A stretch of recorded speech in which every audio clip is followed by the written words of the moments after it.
10 नवंबर को एक audio clip viral होती है जिसमें उत्तर प्रदेश का एक एम्बुलेंस ड्राइवर अपने पिता से विभागीय अधिकारियों पर उत्पीड़न का आरोप लगाते हुए आत्महत्या की चेतावनी देता है।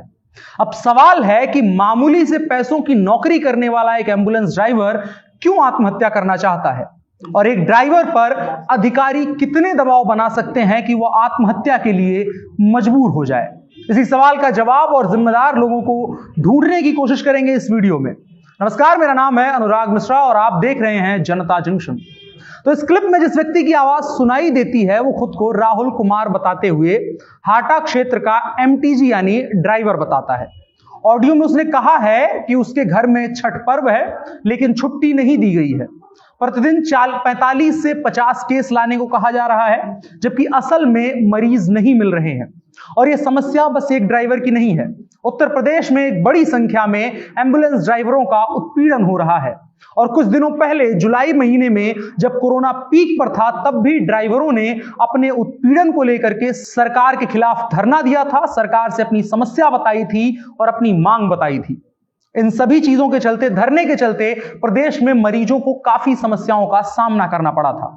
लेकिन उत्तर प्रदेश की योगी सरकार ने उनकी मांगों को अतार्किक मानते हुए उनकी मांगे मानने से इनकार कर दिया और उनकी जिंदगी को बेहतर बनाने और उनके हक की बात सुनने से इनकार करती रही। सवाल है कि कैसे कोई सरकार अपने उन लोगों को परेशानी में डाल सकती है जो प्रदेश की, देश की तमाम जनता की परेशानियों का हल है, जो पूरे प्रदेश और देश की जनता की परेशानियों का हल निकालता है, उसको ही आज परेशानियों में घिर करके अपनी जान के लाले पड़े हुए हैं। एक नजर में देखते हैं कि मामले की जड़ क्या है। ALS यानी advance life support system ambulance सेवा देने वाली पुरानी कंपनी का टेंडर खत्म होने के बाद सरकार ने नई कंपनी को टेंडर दे दिया और कर्मचारियों का आरोप है कि नई कंपनी उन्हें नौकरी से निकाल करके नए सिरे से भर्ती कर रही है और पुराने कर्मचारी जो हैं वो इस काम को पिछले कई वर्षों से कर रहे हैं और अब उनके ऊपर नौकरी जाने की तलवार लटक रही है तो वो डर रहे हैं। और डर इस चीज का है कि एक बार तो वो नौकरी से निकाल दिए जाएंगे, उसके बाद कोई गारंटी नहीं है कि उनको नौकरी पे वापस लिया जाएगा या नहीं लिया जाएगा। और जब नौकरी पर उनको वापस ले लिया जाएगा तो नई कंपनी उनके ऊपर मनमाने आदेश थोपेगी।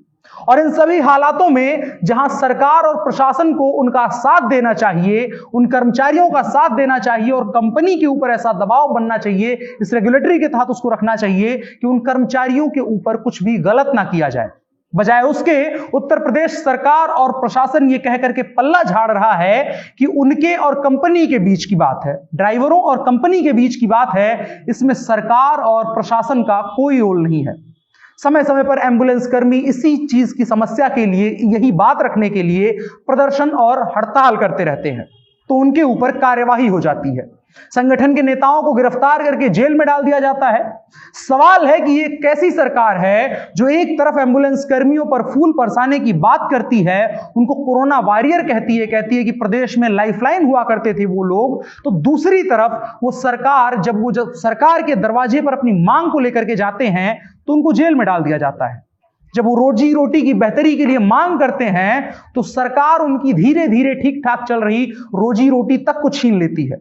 सरकार उन लोगों के साथ ये सब कर रही है जो धूप बारिश रात बिना देखे जनता की सेवा करते हैं, जो कोरोना के समय में अपनी जान की परवाह किए बिना अपने घर बच्चों के पास, अपने परिवार के पास गए बिना गांव गली मोहल्ले में जा करके अपनी जान को हथेली पे रख करके लोगों की मदद कर रहे हैं। गरीबों का मसीहा बनने का दावा करने वाली सरकार उन गरीब लोगों की सुविधाएं छीन रही है। सरकारी एम्बुलेंस सेवाओं की सबसे ज्यादा जरूरत गरीब तबके को पड़ती है और उसी तबके को इस हड़ताल से सबसे ज्यादा नुकसान भी हो रहा है। और इसको लेकर के सरकार की बेरुखी इस बात की तस्दीक करती है कि सरकार और प्रशासन को न तो गरीब बेसहारा मरीजों की चिंता है, ना ही उन गरीब ड्राइवरों की, ना उनके परिवारों की। अब सोच करके देखिए एक जिले की हालत। बीते दिनों सीतापुर जिले में हड़ताल हुई, महज 6 एम्बुलेंस चल रही थी। शहर की आबादी 55 लाख है। सोच करके देखिए कितने लोगों की जान गई होगी इस दरमियान, महज इस वजह से कि उत्तर प्रदेश सरकार को यह जिद है कि वो एम्बुलेंस वालों की बात नहीं मानेगी। लेकिन एक गरीब आदमी की हत्या का दोष सिस्टम पर कैसे मढ़ा जाएगा? सवाल यह भी है कि जब इस दरमियान 55 लाख लोगों की जान अटकी रही होगी, जब 6 एंबुलेंस महज चल रही थी, तो जो मरे होंगे उनकी मौत के लिए जिम्मेदार कौन होगा? क्या सरकार इसके बारे में जिम्मेदारी लेगी या सरकार बस एक नंबर मान करके आगे बढ़ जाएगी? क्या ये नंबर योगी जी के कानों तक पहुंचेंगे? कभी नहीं पहुंचेंगे। योगी जी जो बड़े बड़े मंचों से चिल्लाते हुए कहते हैं कि मुझे 24 करोड़ उत्तर प्रदेश के हर नागरिक के बारे में सब कुछ पता है, क्या उनको पता है कि सीतापुर जिले में एक समय पर 55 लाख की आबादी में महज 6 एंबुलेंस चल रही थी और जाने कितनी जानें इस दरमियान गई होंगी?